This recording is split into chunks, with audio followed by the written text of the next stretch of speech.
Je crois honnêtement qu'on peut remettre la Palme d'Or à ce géant du cinéma français, cette réalisatrice hors pair. J'ai nommé Nathalie Loiseau, Palme d'Or de Festival de l'Autre Europe avec son film Piment d'Espelette, Mon amour. Franchement, non mais franchement, attendez, toute polémique mise à part, moi j'ai sorti ça.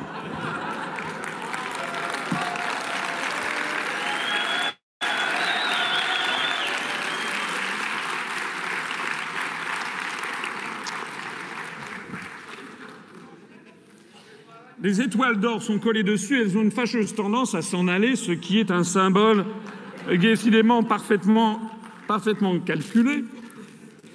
Ces fichues étoiles d'or ont une envie, c'est de s'en aller, semble-t-il. J'ai sorti ça parce qu'on nous avait demandé un objet, vous savez, il fallait venir avec un objet. Alors on a réfléchi, et puis... Bon, je ne veux pas vous dire tous les objets auxquels on avait pensé. Non, non, la décence m'interdirait de le dire.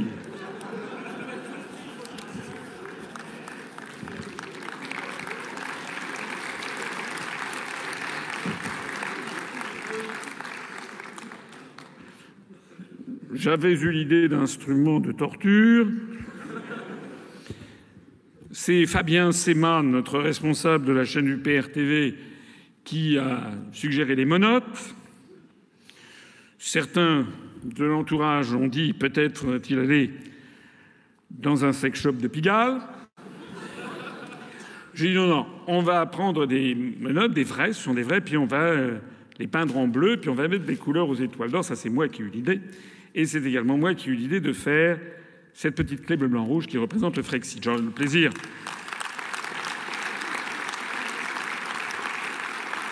J'ai le plaisir de vous signaler que cet objet va être en fait le symbole de notre campagne pour les élections européennes, parce que ça a été acclamé en fait sur les réseaux sociaux. Il y a même le Huffington Post qui a fait un article entier dessus. Et c'est le dernier. Je pense que Hermès, d'ailleurs, va en sortir une version.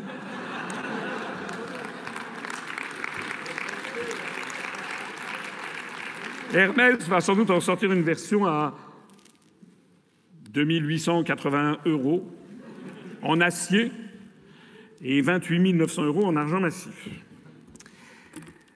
Au même moment, Madame Nathalie Loiseau nous a expliqué qu'il fallait faire l'Europe, qu'il fallait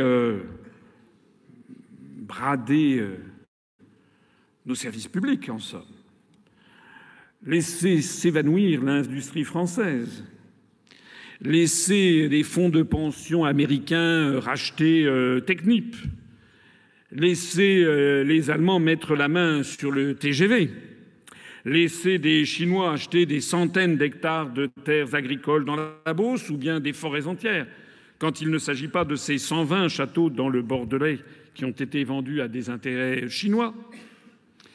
Madame Loiseau nous a expliqué qu'il fallait fusionner les communes, supprimer les départements.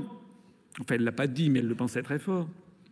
Madame Loiseau se fait le porte-parole d'un parti politique qui est d'accord pour transférer de plus en plus de souveraineté nationale à l'Union européenne. Ce n'est pas elle qui l'a dit, c'est M. Aurélien Tache, ou Taché. Enfin, dans un cas comme dans l'autre, c'est pas terrible. Qui est le porte-parole d'En Marche. Il avait dit ça sur C8. Madame Loiseau nous a expliqué que ça valait le coup, finalement, de démolir le droit du travail, de supprimer les contrats à durée indéterminée. Madame Loiseau nous a laissé comprendre que ça valait le coup de s'attaquer aux retraites, de supprimer l'ISF, parce que toutes ces mesures, je l'insiste, sont inscrites dans le rapport des grandes orientations des politiques économiques de 2015, par exemple, la privatisation de Engie, la privatisation de la SNCF, la privatisation d'EDF. Bref, Madame Nathalie Loiseau nous a expliqué que tout ça, c'était formidable parce que, grâce à l'Europe, nous avons maintenant des bocaux de piment d'Espelette.